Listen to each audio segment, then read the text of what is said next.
Hoje eu quero conversar com você a respeito de dois padrões amadeirados que passaram por atualização de textura nesse ano de 2025. São eles o Escarlate e o Nogal Terracota, ambos agora apresentados exclusivamente na textura Bold, que é uma textura que a gente lançou no ano de 2023 e aproxima o aspecto visual da melamina ainda mais à lâmina natural de madeira.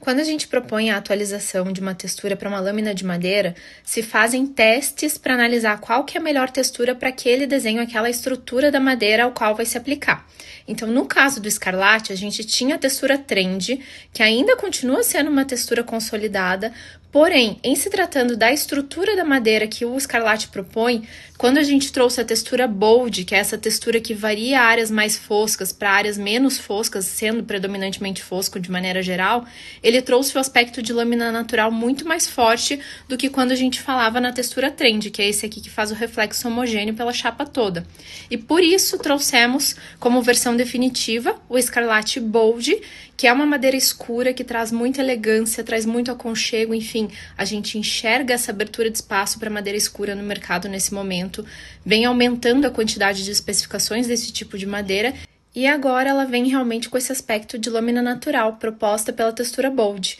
que ficou incrível também com essa estrutura de madeira, porque é uma estrutura ampla. Então ela não briga, não existe briga de protagonismo entre a estrutura da madeira e a textura proposta. Então, como as duas funcionam super bem, elas ornaram super bem, a gente trouxe nesse formato que combina incrivelmente tanto em composições de alto contraste quanto baixo contraste.